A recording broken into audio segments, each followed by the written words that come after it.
Hello everyone. Welcome back to Akanksha e-learning solution, and this is Geeta from Akanksha e-learning solution. So today we are going to learn few sentences about Kannada Rajyotsava.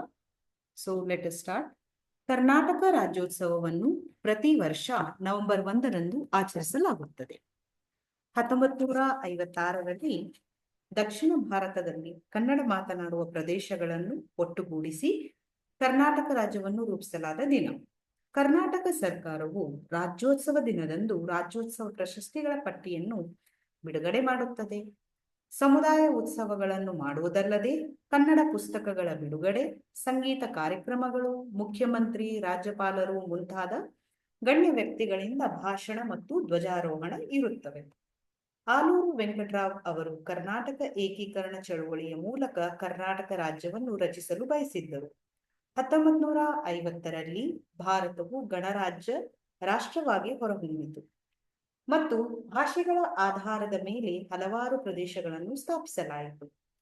Kannada ಮಾತನಾಡುವ ರಾಜ್ಯವನ್ನು ರೂಪಿಸಲು ಮದ್ರಾಸ್ ಮತ್ತು ಬಾಂಬೆ ಪ್ರೀಮಿಯರ್ಶಿಪ್ಗಳ ಕನ್ನಡ ಮಾತನಾಡುವ ಪ್ರದೇಶಗಳನ್ನು November 1, 1956ರಂದು Mysuru ರಾಜ್ಯದೊಂದಿಗೆ ವಿಲೀನಗೊಳಿಸಲಾಯಿತು. ಹಳೆಯ ಮೈಸೂರು, ಕೆನರಾ ಮತ್ತು ಉತ್ತರ ಕರ್ನಾಟಕವು ಹೊಸದಾಗಿ ಸ್ಥಾಪಿತವಾದ ಮೈಸೂರು ರಾಜ್ಯದ 3 ಪ್ರದೇಶಗಳಾಗಿವೆ. ಪ್ರಾರಂಭದಲ್ಲಿ ಹೊಸದಾಗಿ ರೂಪುಗೊಂಡ ರಾಜ್ಯಕ್ಕೆ ಮೈಸೂರು ಎಂದು ಹೆಸರಿಸಲಾಯಿತು. ಆದರೆ ಮೈಸೂರು ಹೆಸರು ಉಳಿಸಿಕೊಳ್ಳುವುದಕ್ಕೆ ಉತ್ತರ ಕರ್ನಾಟಕದವರು ಬೆಂಬಲಿಸಲಿಲ್ಲ.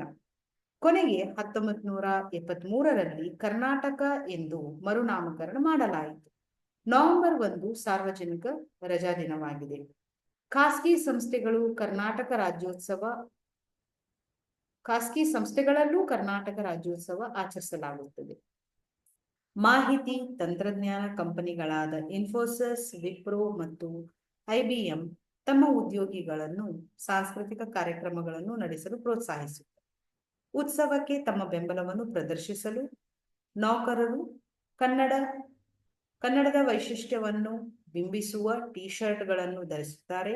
ಖಾಸಗಿ ಶಾಲಾ ಕಾಲೇಜುಗಳು ಸಾಂಸ್ಕೃತಿಕ ಕಾರ್ಯಕ್ರಮಗಳನ್ನು ನಡೆಸಿ ವಿಜೇತರಿಗೆ ಪ್ರಶಸ್ತಿ ನೀಡುತ್ತವೆ.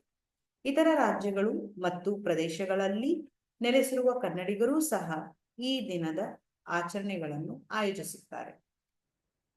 ಕರ್ನಾಟಕದಲ್ಲಿ ಅಷ್ಟೇ ಅಲ್ಲದೆ ದೇಶ ವಿದೇಶದಲ್ಲೂ ಕರ್ನಾಟಕ ರಾಜ್ಯೋತ್ಸವ ಆಚರಿಸಲಾಗುತ್ತದೆ. United States, the United Kingdom, Singapore, UAE, Qatar, Oman, South Korea, Australia, Scotland, Ireland ಮತ್ತು ಜರ್ಮನಿಗಳಲ್ಲಿ ಕನ್ನಡ ಕಾರ್ಯಕ್ರಮದ ಜೊತೆಗೆ ವಸ್ತು ಪ್ರದರ್ಶನ ಮತ್ತು ಸಾಂಸ್ಕೃತಿಕ ಕಾರ್ಯಕ್ರಮಗಳು ಮಾಡುವುದರ ಮೂಲಕ ಆಚರಿಸಲಾಗುತ್ತದೆ. So this is about our Kannada Rajyotsava notes or Kannada Rajyotsava information. So if you have any doubts about Kannada Rajyotsava celebration, you can just comment in the comment box. Thank you all. Thanks for watching. See you next time. Thank you.